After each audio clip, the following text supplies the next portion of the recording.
বৃষ্টি স্নাত সকালের শুভেচ্ছা সবাইকে। শুভ সকাল। কেমন আছেন সবাই? আজকে সকালটা অনেক বেশি সুন্দর, হালকা হালকা বৃষ্টি পড়ছিল। আর আজকে আমাকে উঠতে হলো খুবই সকাল সকাল, কারণ আজকে দ্বাদশী, আজকে একাদশীর পারণ আছে। পারণটা ঠিক টাইম মতোই করতে হবে। পারণের নির্দিষ্ট একটা সময় আছে, সেটা অনুযায়ী পারণটা শেষ করতে হবে। সেই জন্যই তাড়াহুড়ো করে ঘুম থেকে উঠেই বাসি কাজ সেরে স্নান করে চলে এলাম। স্নান করার পর একটু রেডি হয়ে সিঁদুর পরে কাজে লেগে পড়বো। এই বৃষ্টির দিনে আবার ফুল তুলতে হবে, আমাকে ছাদে যেতে হবে ঝিরি ঝিরি বৃষ্টির মধ্যে। তাই সিঁদুর পরেই চলে গেলাম সোজা ছাদে। আমার ছাদ বাগান থেকে সবগুলো ফুল একে একে উঠিয়ে আনলাম। এবার আমার পুজো দেওয়ার পালা। এবার যাব ঠাকুরের কাছে, ঠাকুরের চরণে ফুল নিবেদন করব। আর এই সকাল সকাল ঘুম থেকে উঠে যদি আপনার ঘরের পূজাটা শেষ হয়ে যায়, মনে হয় যে পুরোটা দিন একদম হালকা হয়ে গেছে। সব কাজ খুব ইজি মনে হয় তখন। পুজো শেষ করেই সাথে সাথে চলে গেলাম রান্নাঘরে। তাড়াহুড়ো করে আগেই ভাত বসিয়ে দিলাম রাইস কুকারে। তো কাল রাতেই পুরো রান্নাঘর ক্লিন করে রেখেছিলাম, সবকিছু চুলা, রাইস কুকার সবকিছু মুছে পরিষ্কার করে রেখেছি।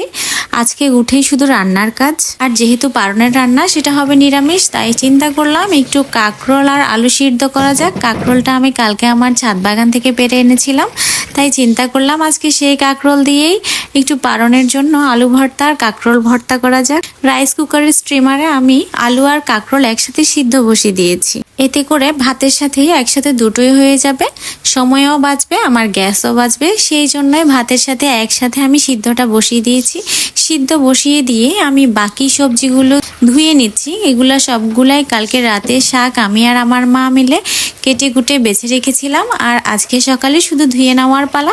শাক ধুয়ে উঠিয়ে রেখে এবার আমি ভাজির যে সবজিগুলো, সেগুলো একে একে সবগুলো ধুয়ে নিব। আজকে ভাজির জন্য পটল, কাঁকরোল আর মিষ্টি কুমড়া নিয়েছি। সবগুলো সবজি ধুয়ে নিয়ে আমি এগুলাতে ভালো করে নুন হলুদ মাখিয়ে কিছুক্ষণ ম্যারিনেট করে রেখে দিব। কিন্তু এগুলা ভাজবো সবার শেষে। ভাজিটা একটু শেষের দিকে করলে গরম গরম থাকে আর খেতেও অনেক ভালো লাগে। রান্নাঘরের কাটা ধোয়ার পর্ব কোনো রকম শেষ করে আবার ঘরে এসেছি ছেলেকে উঠিয়ে দিতে। ছেলের আজকে অঙ্ক পরীক্ষা, তাই ওর একটু প্রিপারেশনের ব্যাপার আছে। ছেলেকে অঙ্ক নিয়ে বসিয়ে দিয়ে আমি আবার সোজা চলে এসেছি রান্নাঘরে। এবার আমি আলু আর ডাল একসাথে বসিয়ে দিয়েছি। আলু, ডাল আর শাকের একটা সবজির মতো করে করব। সকাল হলেই যেন মায়েদেরকে দশভুজা হয়ে যেতে হয়। সকাল হলেই দেবী দুর্গার মতো মায়েদের যেন 10 হাত গজায়, আর সব দিক সামলানোর মতো ক্ষমতা ভগবান যেন মায়েদেরকে দিয়েই পাঠায়। মাঝে মাঝে ভাবি এই 2 হাতে কিভাবে আমি এত কিছু সামাল দেই, বাচ্চাদের, সংসার, রান্না বান্না সবকিছু মিলিয়ে সকালটা যেন একটা যুদ্ধের মতো লাগে আমার কাছে। তারপরও কত সুন্দরভাবে সবকিছু হয়ে যায়।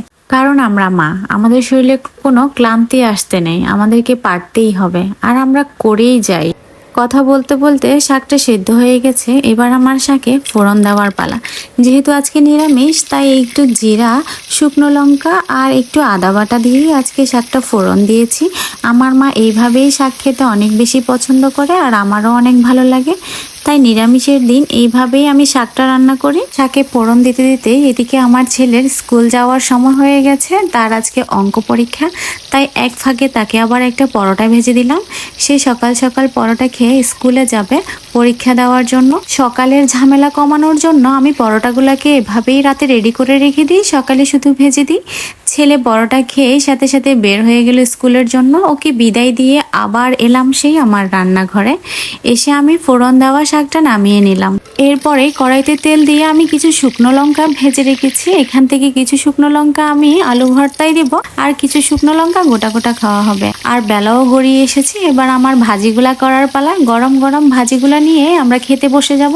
আজকের ভাজিতে পটল, কাঁকরোল আর মিষ্টি কুমড়া ভাজি ছিল। আজকের আবার পারণের সময় আমার পার্শ্ববর্তী দুটো দিদিকে বলা হয়েছে, ওনারাও আমাদের সাথে একসাথে পারণ করবে।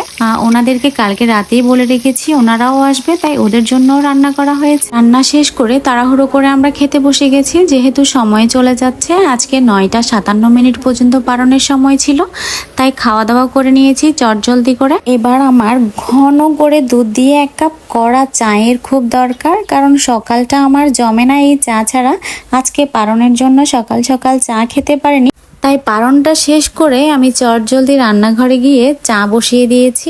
এই চাটার জন্যই যেন মনটা কেমন হাই হুতাশ করছিল।